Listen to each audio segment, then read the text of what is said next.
our moderator, Dr. Sunil Kumar. He is presently working as a professor and HOD at Civil Engineering Department and is associated with UHV from 2020.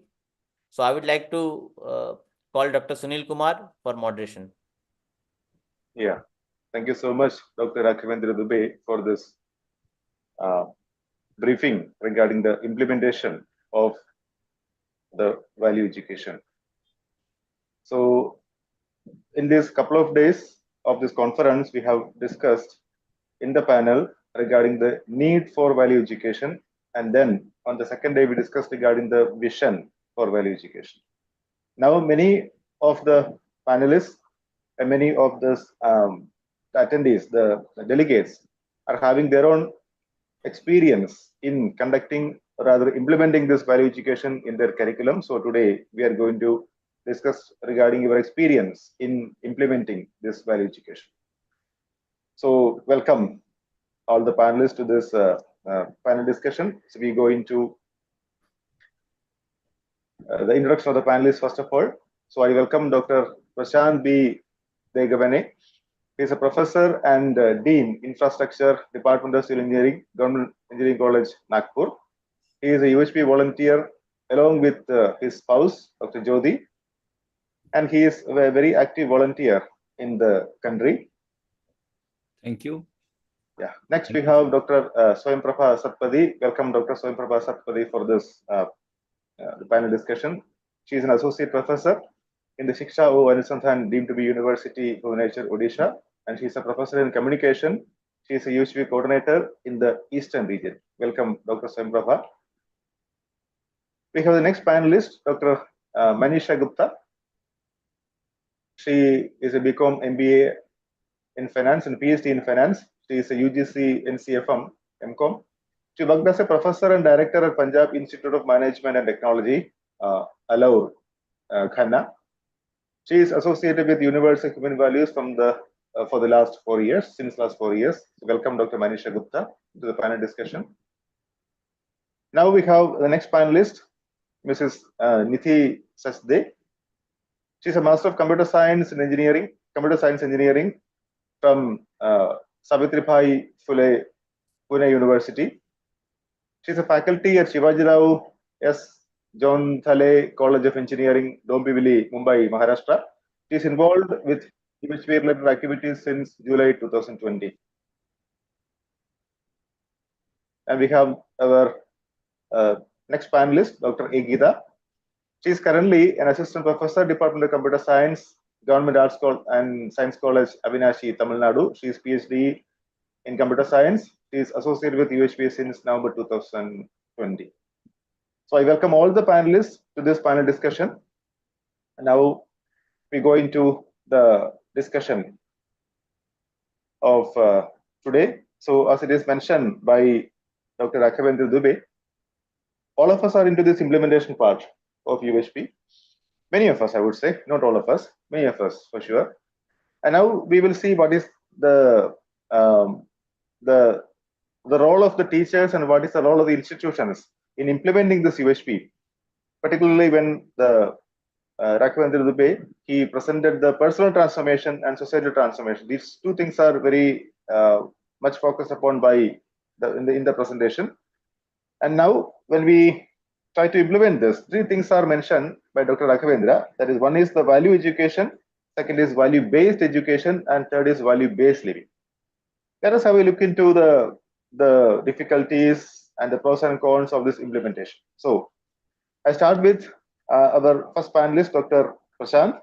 Dr. Prashant, in this context, I would like to ask you this question.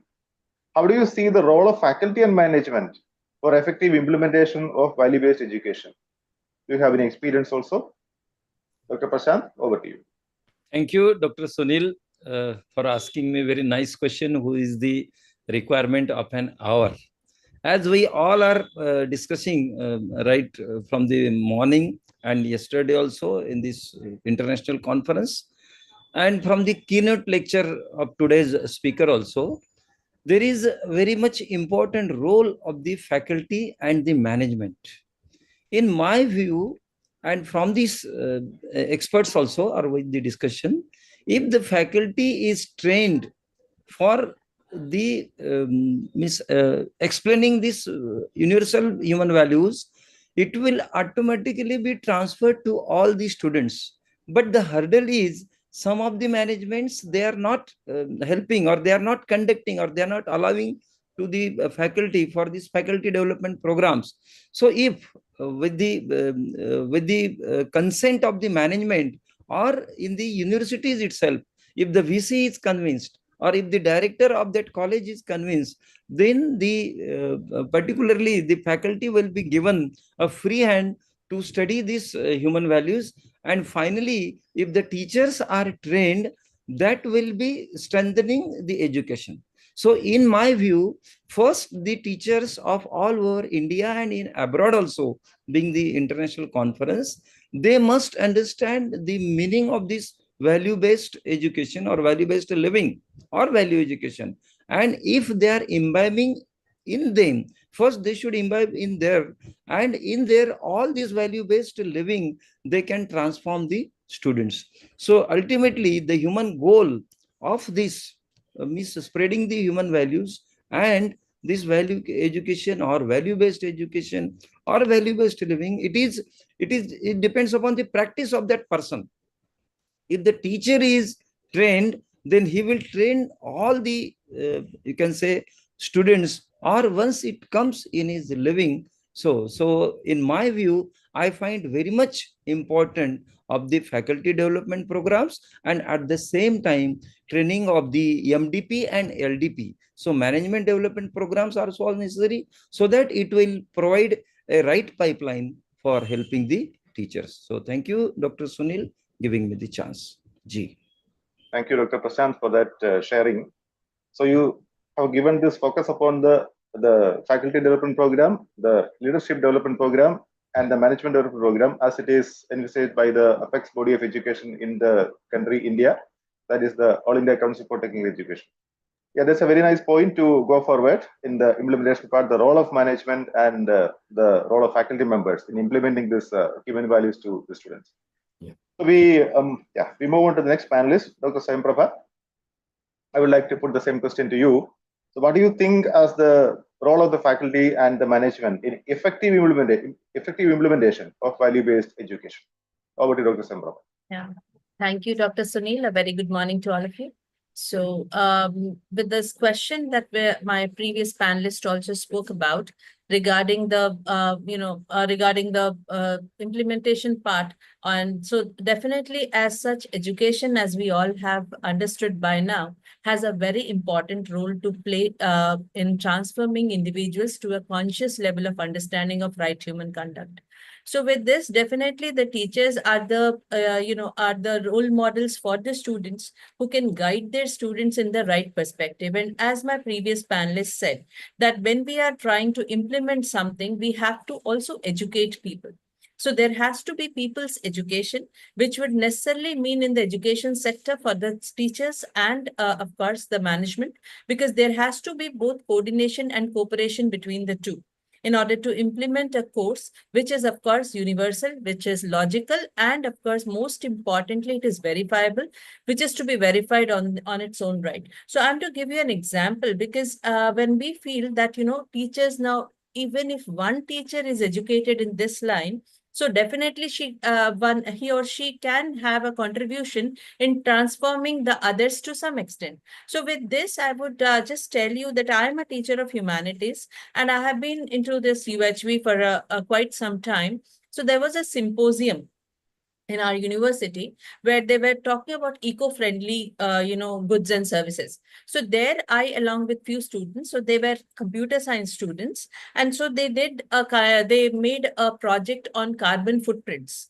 which was as a sustainable, eco-friendly online browser extension where people could buy those, shoes, which was carbon free, and which would add up to the, anti-pollution aspects. So I could do this. Now, first, before I was introduced to this course, so I was thinking I'm a misfit, But now when we try to, this value-based education, when we try to integrate this value-based education into the different subjects with a special touch to the values that we can add. So that really made a difference. So I think definitely the faculty members and the management have a very great role, and they, being the role models, they can motivate the students and as well as integrate their subjects. Even if it is economics, we talk of production, we talk of supply, we talk of demand. So in economics also, we can say how the right utility of the demand and supply can be done with the right production, how the optimum use of production units can be done, even if it is communication. So how do we strategically communicate in order to build up good relationships? So I think this is something which one has to understand and work on it. And people's education is the most important factor. Thank you so much.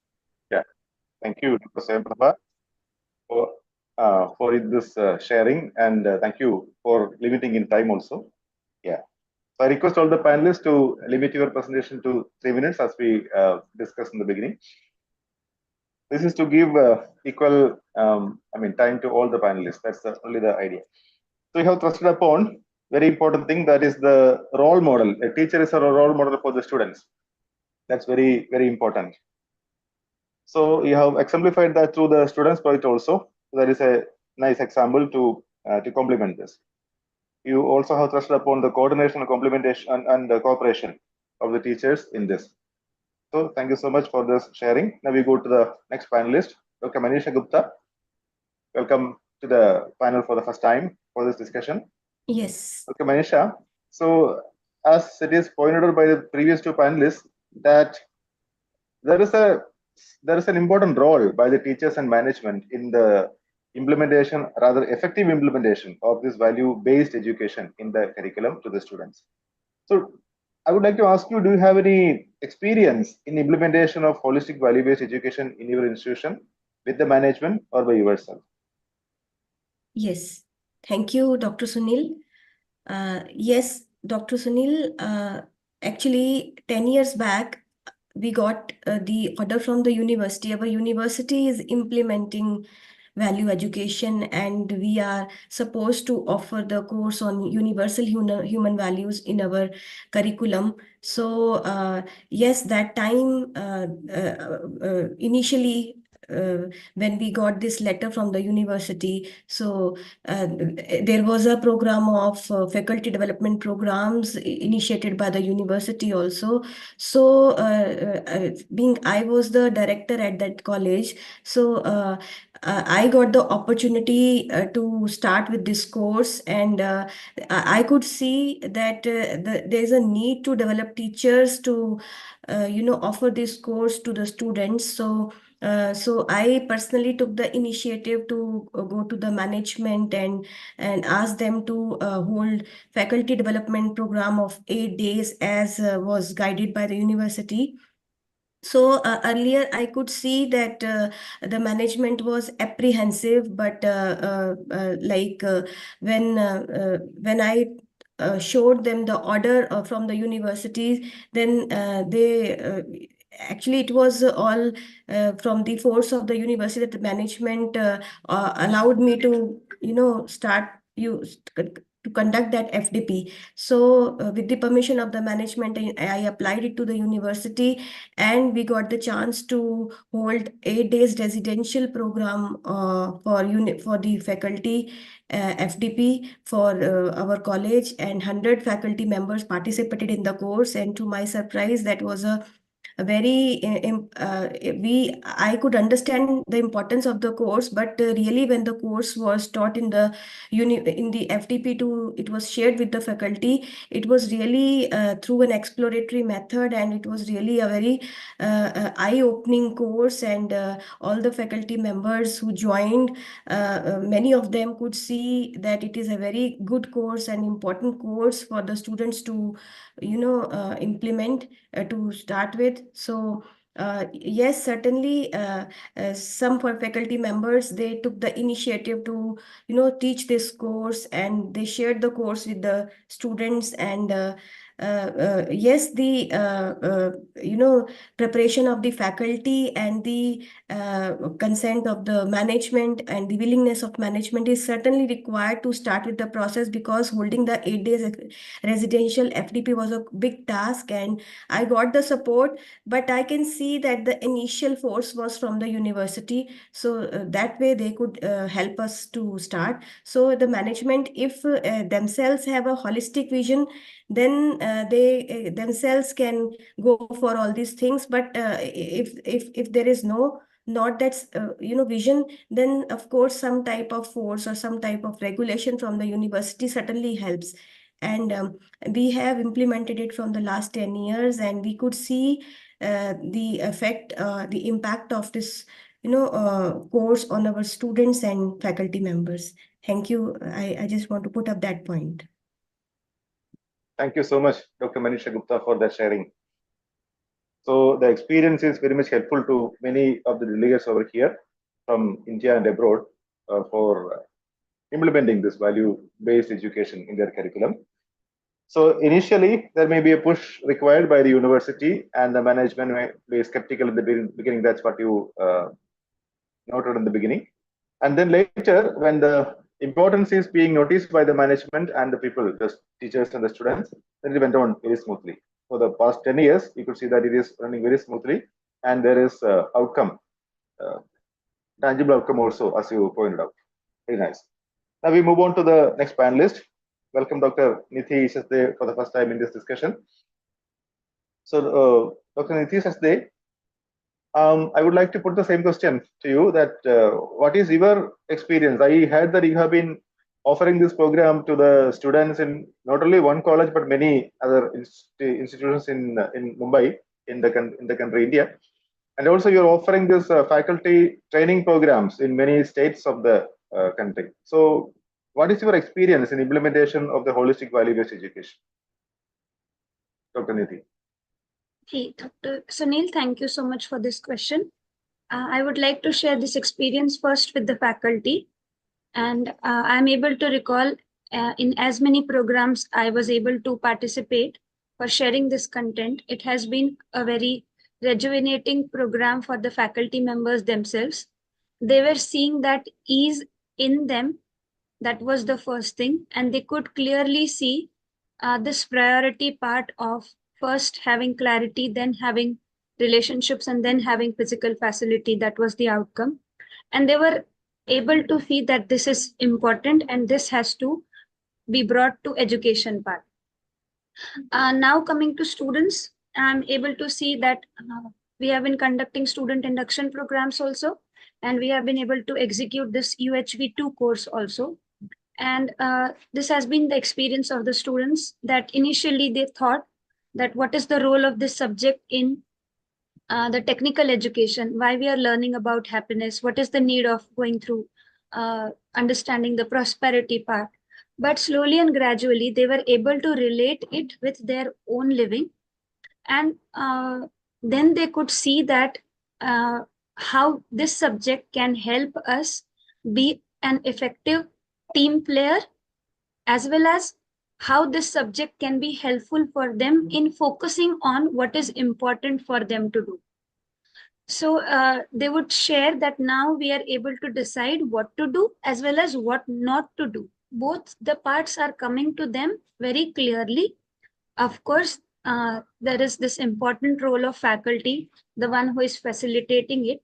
And they were very open for the sharings about all aspects of their living. So this has been the experience. And for implementation part, for students, I would say for this UHV 2 course, along with theory classes, I remember we were able to have tutorial sessions for batch-wise students, and that helped them very much for relating it and sharing their individual personal experiences also.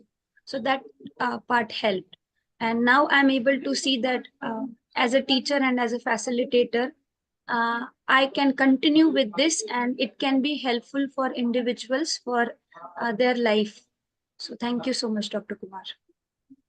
Thank you so much, Dr. Nithi, for that sharing. So your experience is helping many. That's what I can see from your sharing. The teachers in the faculty development program and the students through this offering this not only this UHV2 education, but also you are also offering this tutorials. That's something very nice. So in the tutorials, they may be having an opportunity to share their own views, and also they can ask questions. That's what I think to the teacher, and they can get clarity of the content. And that's why, as you rightly pointed out, they are able to see, they are able to relate in their own living, whatever they have been discussed, and what to do and what not to do. Very important. So very nice points put forward by you. But now let us listen to the other panelists also. Dr. Geeta, welcome for the first time in this discussion. So I have heard that in the state of Tamil Nadu, you have a very crucial role to play in the particularly in southern region of the country, India, in implementing this value-based education. You also have been co-facilitating and helping many teachers as well as many students. So my question to you is, along with your experience, what do you see as the hurdles or difficulties in ensuring the value-based education according to you? So how do, if there are some difficulties, how do you overcome these difficulties? Over to you, Dr. Geeta. Yes. Good morning, Dr. Sunil. Greetings to all the panelists. Regarding the difficulties I have faced in implementing UHV, as you initially said, we need a push-up force. When we proposed this universal human values to our management, there was a resistance from their end. They asked, what is the need? Because for the technical subject itself, we don't have time. Then how come we can fit this value education? So that was the first question raised by the management, and few of the faculty members also raised the same question. So there was a resistance, there was an opposition in themselves, how to fit. And few other staff members asked, what is the need of this value education? We have gone through moral education, moral instruction over since childhood. So that was the initial question from them. But with little bit struggle, as the university has made it mandatory, I talked to the principal and the higher officials, and I promised them to just give a trial. First, give the permission to implement this subject, first to the faculties, followed by the students. Then I asked them, give me a year time. If you are able to see a significant outcome, feedback from the faculties and students, we can take it forward. Like that, I proposed to them, Dr. Sunil. So to my surprise, I was astonished that 6 months after implementing these UHV courses, by introducing faculty development programs, by drawing their attention to attend the AICT's online, both offline FDPs, initially, few faculty members, again, they complained how to sit for 8 days, how to sit for 5 days and all. But I could see most of the faculty members, they were able to connect to the proposals, and in turn, they gave assurance to the principal and the management to take it forward. Then once faculty has got connected to the proposals, it was easy for me to take forward to the students. So it is such a beautiful experience that happened within me and in our institution. Now, I can clearly say that our institution has become an holistic institution by implementing this universal human values as a part of a curriculum in our campus. So this is our experience and my own sharing, Dr. Sunil. Thank you for this opportunity. Thank you, Dr. Geeta, for that sharing. So what you could see is initially there is this skeptical view by the stakeholders, the management, True. faculty, that is there. But you have put some effort. That's what I can see from your sharing. And with your effort, it is possible for you to help the management and the faculty to understand the importance of value education by showing some deliverables, maybe from other universities, etc. And then you could help them to sit for this value education and see the importance. Yeah, that's very nice. It is maybe helpful to many of the delegates over here. We can also listen from them later once our discussion is over. Now we go for a second round of discussion. So here I request all the panelists to limit your sharing to 2 minutes because of the limitation of time. Now we may be changing the order also. So I still I start with Dr. Prashant because he has a lot of experience in civil engineering in his institution. Ji. So I ask this question: do you feel also some difficulties in implementing the value education in your institution? And if there are some difficulties, how did you overcome that? Yeah. Thank you, Dr. Sunil, again asking me the very important question as far as syllabus point of view or application or implementation of UHV point of view. So what I have seen, though university has given the permission to start, but we have to make some, you can say, sacrifice.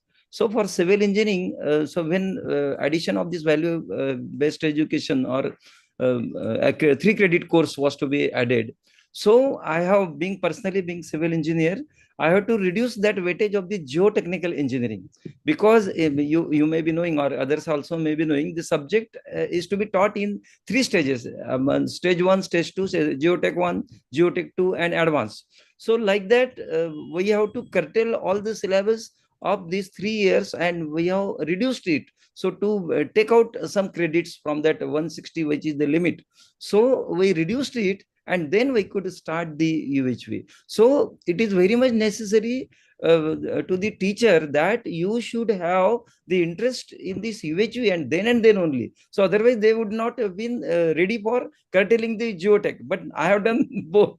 I have curtailed geotech and I have added UHV also, so I could do it. So thank you. Thanks a lot. I think this can be done by everybody in every country also. Only willingness should be there. If you want to learn UHV, you can have, because other subject can be taught. Then they can be taken from the this also.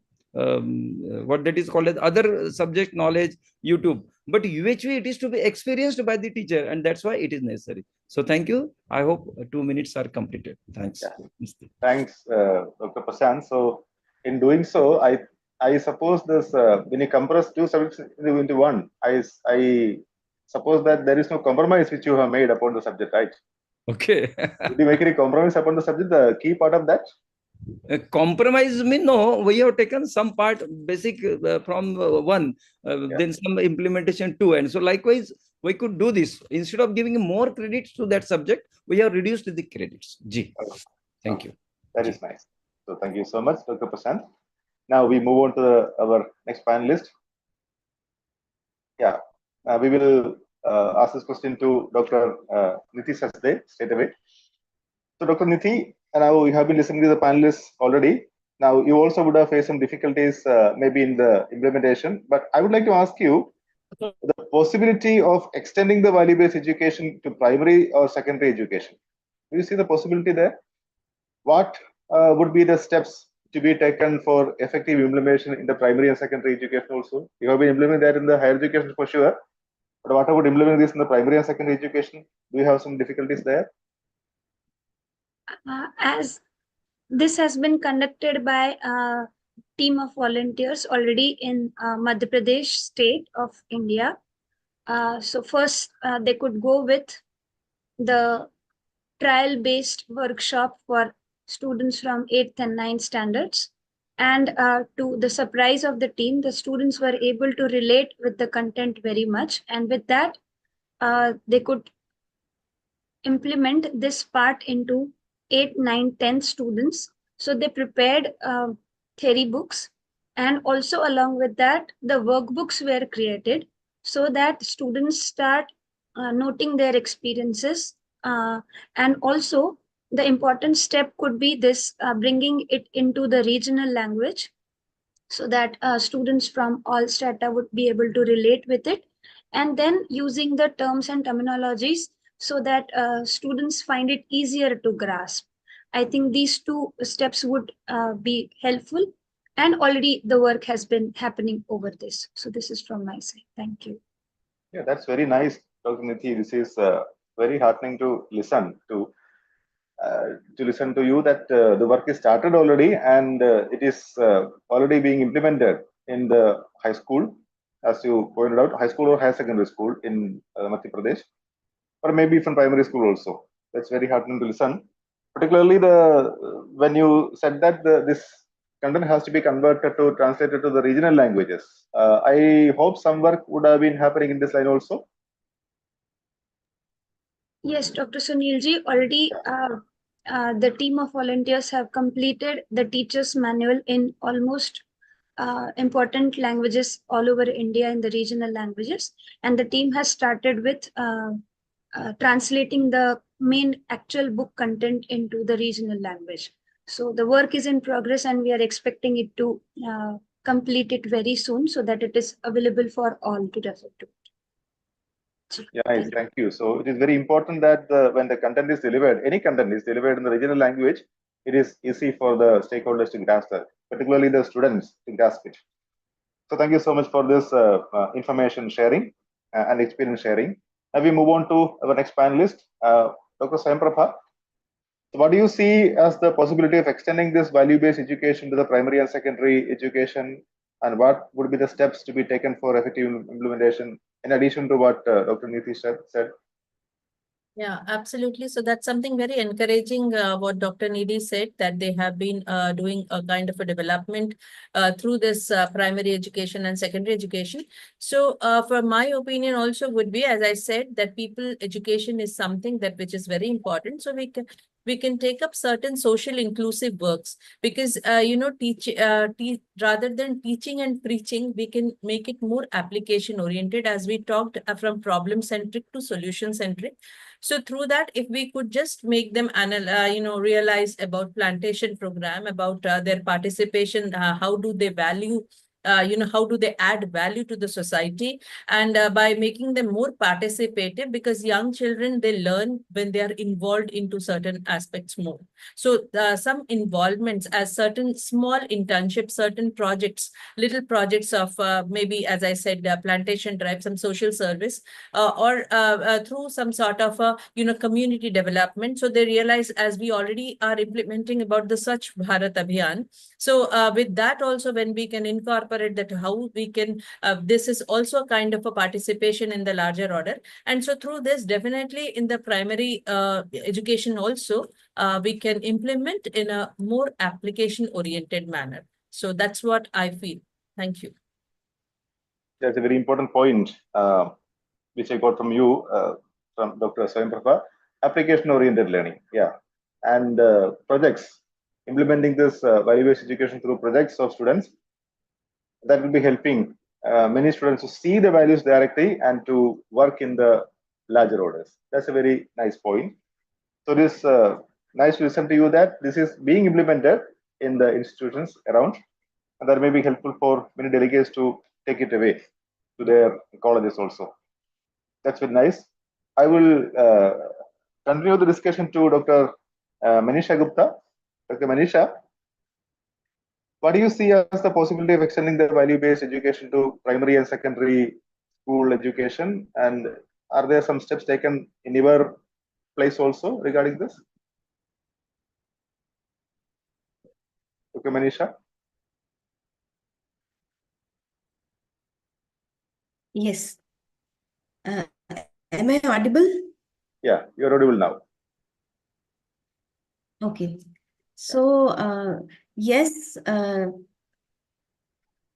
Dr. Nidhi and Ms. Swayamprabha, she has told that value-based education actually is required at all levels, and it will, it will be very helpful if we start with the primary level, if we can implement in the primary level. Though at primary level, the values are caught by the students from their parents and teachers. So importantly, parents and teachers could be the living model for the values. But as an individual teacher, if we see the priority of values and we start working on it, so we can be creative in teaching these values to these small children through storybooks, short poems, and we can actually live with them. Because in the when the child is at the stage of primary education, they usually imitates their parents and teachers. So we could actually inculcate values in them through living with them, and we can share with them certain stories and short poems which help them to inculcate those values. later, as the child grows, the self-exploration gets strengthened in him. So if in education, right proposals could be shared by the teachers, by the faculty, so that would be very helpful. And Dr. Nidhi has said, in MP, it has already been implemented in the higher education from 9 to 12 standard. And we also got this information, and the results are very encouraging.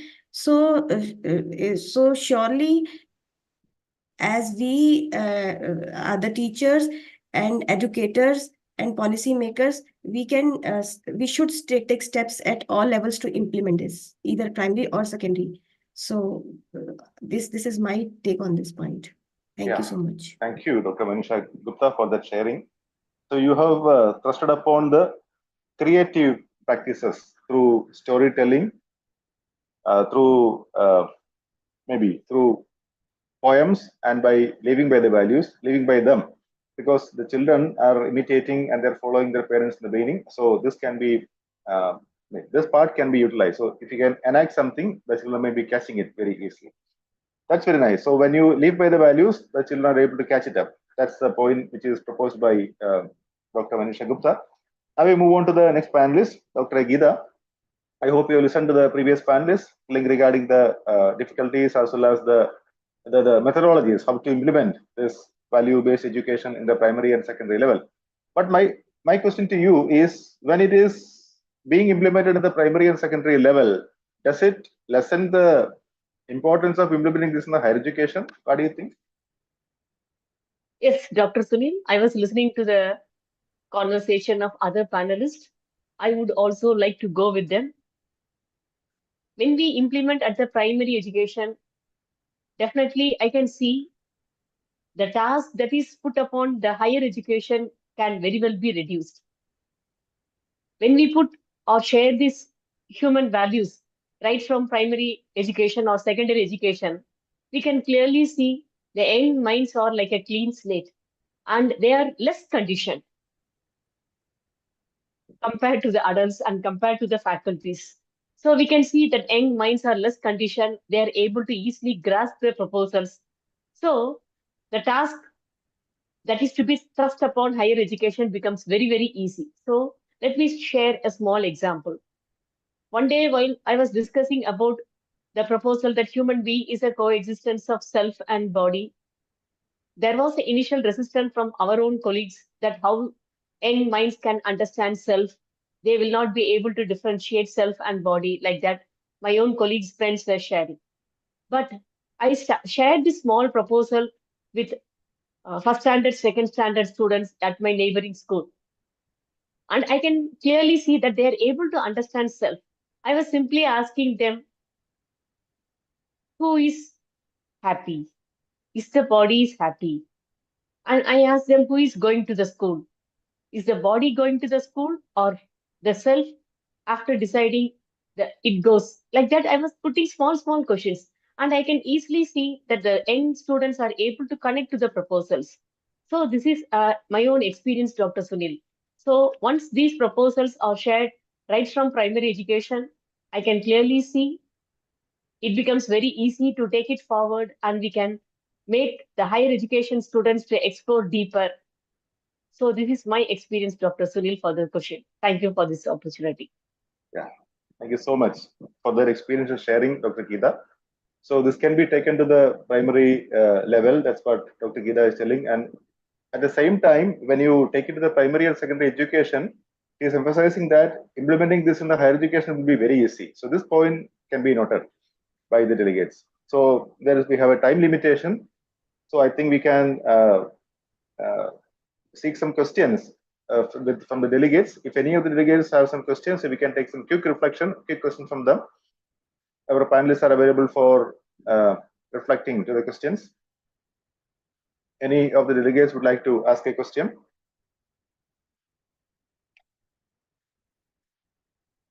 You can raise your hand. I think all of you have the mic, so you can unmute and speak.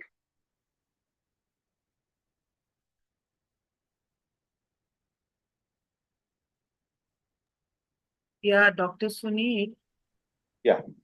I wish to ask, although it seems soothing to listen the whole implementation possibilities and the efforts which are being put behind, but means it's truly a challenge, very difficult to implement at a large scale when we are seeing that India itself is a vast, means a very a big country with wide range of cultures and backgrounds and all. So this is my concern, means is it not truly a challenge for all of us to bring it into reality? Yeah. Dr. Upasana Misra, your question is specifically to a panelist or it's a question to any panelist? Yeah, anyone can answer. Thank you. More than one can put their views also.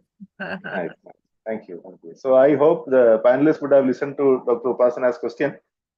That though we say it is very nice to implement, it is being implemented. Now you see that this for the large scale implementation, because the country India is very large, so to reach everywhere in the country, it will take time and it is a bit difficult also. It's a bit of a concern. So what do you think? Any panelists can volunteer to answer the question? Thank you for that question. So actually, I would think it this way, that as we are focusing more on, solution-based application, so definitely it's a process. It cannot have an overnight effect, but nevertheless, not something that which is doable, something that which we can approach. So as we see that when we are educating people, when people's education program is already into practice, and AICT has also, formulated and integrated these courses with some credits. So definitely this first step is already done. Now the second step is more towards the teachers who are as role models. And if one of the teacher also gets educated through that, then they can further educate at least 10 people.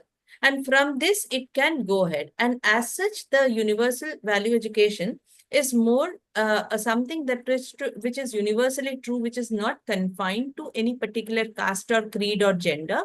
And moreover, most importantly, it is verifiable on the basis of your natural acceptance. So this a particular aspect, I feel, is something which is more acceptable, because they are not going to, do something with, stipulated or stereotypical things as do's and don'ts and all. So definitely, it is not something which is very easy, but at the same time, as we have a very vast population, but now at present also, if we see the ratio of people being educated now, particularly for the volunteers of UHV only, I think it started with 1 or 2 people, and now we have more than 500 people into it.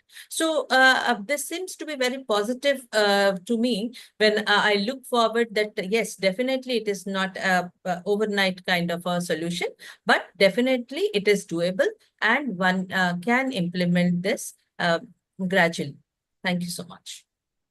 Yeah, thank you, Dr. Sai Prabha, for that response. So what she proposed is, since this is a process which is self-exploration, it is not just like do's and don'ts. It will take time. And to reach the whole country, it's a very vast country. It will take a lot of time. That's what she is proposing. It is not impossible. It's not difficult. It is doable. That's what she is proposing. Dr. Upasana, will that answer your question to an extent? Thank you. Thank you, Dr. Upasana. I could see your. Yeah. Yeah, Dr. let Geeta, me also. Very briefly, you can put it because I will. You can Sure. briefly put it. Yeah. Okay. Yeah, sure. Thank you for this opportunity. Let me add on to Dr. Swayam Prabha. Yes, Dr. Upasana. When we are expecting for an immediate and instant solution, it seems to be very challenging and difficult. But when we focus on a sustainable solution, it is always possible. And somebody has to build the cat. So let us, the UHV team, let us initiate and continue with this UHV journey. So this is my sharing. Thank you, Dr. Sunil. Nice. So as Dr. Geeta emphasized upon sustainable solutions. Nice. So thank you so much, all the panelists. I personally thank Dr. Raghvendra Dubey for presenting the content. Then the panelists, all the panelists, I thank them, Dr. Prashant B, Dr. Sandrapa Satpadi, Dr. Manisha Gupta, Dr. Niti Sasde, and Dr. Regita, and all the delegates for your active participation in listening to this content as well as asking questions, making it a very enriching session. So today we have discussed about this implementation part of the value-based education. Essentially, what is required is value education, that is universal human value kind of courses, value-based education, so implementing this in every other course of the education programs, and also value-based living. The whole institution, the whole educational institution can become a role model for every other institution around, so that others can see and maybe kind of imitate and kind of follow as a child is following, and they can take the spirit of this value-based education in their curriculum also. So there was emphasis upon these three things: personal transformation, to be precise, and then societal transformation. So we have these questions on how to implement this. Initially, there may be some skeptical view by the management and the people, the stakeholders, the faculty members, the students, etc. But when the result is there in the form of some tangible benefits, say, for example, in seeing the relationship with other human beings, in ensuring the self-confidence in the other human beings, etc. When the such things are coming out as a tangible benefits, then everyone is coming in line with this, and they're trying to ensure this value guidance in their own life. That is one thing which is pointed out. But still, there are some difficulties, some challenges in implementing the value education. Though we proposed in the higher education, it is also important to start this in the primary and secondary curriculum, primary and secondary schooling. So, as one of the panelists said, that when we can implement this in the primary and secondary curriculum, it is easy to continue that to the higher education, so that the students can see their role, their participation in the higher order, and work accordingly. So I thank once again all the panelists, all the delegates for this enriching session. So in the concluding session, we can see a summary of what we have discussed so far. So we have been discussing regarding the need, the vision, and the implementation part of the value education. I know that there is a time limitation, otherwise we would have continued this for a much longer time, because every one of us is having our own experience in implementing this value education in several facets in many countries and many institutions. So thank you so much. Thank you. Thank you. Thank you. Thank you. Thank you, sir. Nisha Didi, one question before we end up. For this individual share, Bhaiya, we can stop the recording. This is something to do with the next. Didi, for the individual sharing and the institutional sharing. So this is the same way we will join, na? Yes, Didi. There is a separate room for the sharing, and the session has been created, and it is there in the sessions. So we'll have to see that chart which is prepared by. I know, like room 3 and room 1, I think so, or 2.